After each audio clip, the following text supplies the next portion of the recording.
पुण्याच्या कुंडमळ्याजवळील इंद्राणी नदीवरील पूल कोसळला। जीर्ण पूल कोसळून चौघांचा मृत्यू, एका लहान मुलाचा समावेश। पूल 30 वर्ष जुना असल्याची माहिती। पुण्याच्या कुंडमळ्याजवळील दुर्घटनेमधील चौघांचे मृतदेह सापडले। 38 जणांना वाचवण्यात यश आल्याची एनडीआरएफची माहिती। जखमींवर पवना रुग्णालयामध्ये उपचार सुरू। कुंडमळा पूल दुर्घटनेमध्ये वडील आणि 6 वर्षाच्या चिमुकल्याचा मृत्यू। रोहित माने आणि मुलगा विहान मानेचा पूल दुर्घटनेमध्ये मृत्यू। लहान मुलाचा मामा आणि आजीला अश्रू अनावर। चिमुकल्याची आई शमिका यांच्यावर रुग्णालयामध्ये उपचार सुरू।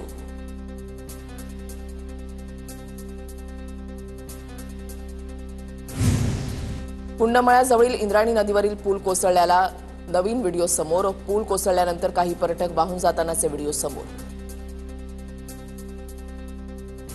मावळमधील कुंडमळ्याजवळील पुलावर आज पुन्हा बचाव कार्य सुरू। पुलाखाली लहान मुलासह काही लोक अडकल्याची भीती। वाहून गेलेल्या पर्यटकांसाठी शोध मोहीम सुरू। दुर्घटनाग्रस्त पुलाचा भाग पाण्यातून क्रेनच्या साहाय्याने काढला। पावसामुळे इंद्राणी नदीच्या पाणी पातळीमध्ये मोठी वाढ होत असल्याने बचाव कार्यामध्ये अडथळे। इंद्राणी पूल दुर्घटनेमधील जखमींवर उपचार सुरू। प्रशासनाकडून अडकलेल्यांना वाचवण्याचे शर्थीचे प्रयत्न सुरू। मुख्यमंत्री फडणवीसांची माहिती। पंतप्रधान मोदींची मुख्यमंत्री फडणवीसांसोबत फोनवरून चर्चा। पंतप्रधान मोदींनी कुंडमळा पूल दुर्घटनेची फडणवीसांकडून माहिती घेतली। पंतप्रधान मोदी सध्या ग्रीसच्या दौऱ्यावर।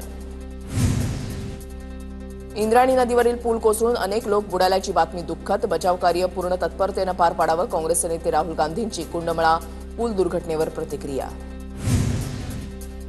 इंद्राणी नदीवरील पूल दुर्घटनेमधील मृतांच्या नातेवाईकांना 5 लाखांची शासकीय मदत जाहीर। एका पर्यटकाला सुखरूप बाहेर काढलं। पुणे जिल्हाधिकाऱ्यांची माहिती। इंद्राणी नदीवरील पूल कोसळून अनेक पर्यटक जखमी। मंत्री गिरीश महाजनांनी घेतली जखमींची भेट।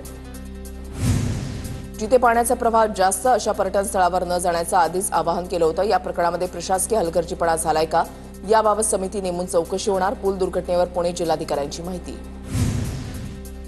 कुंडमळा पूल दुर्घटनेमधील पीडितांच्या कुटुंबियांचा टाहो। आपल्या प्रियजनांबाबत माहिती मिळवण्यासाठी नातेवाईकांचे प्रयत्न सुरू। प्रशासनाकडून सहकार्य होत नसल्यानं काहींचा संताप।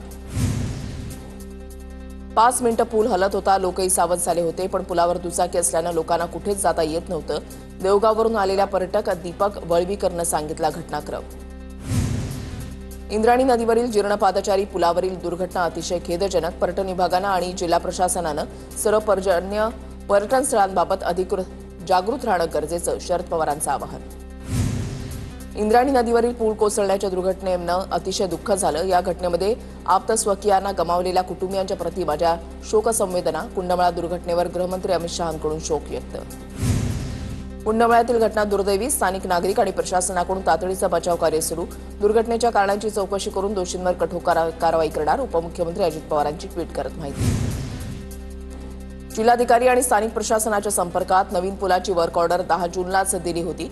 तुर्तास अडकलेल्या नागरिकांना सुखरूप बाहेर काढण्यास प्राधान्य। उपमुख्यमंत्री शिंदेंची माहिती।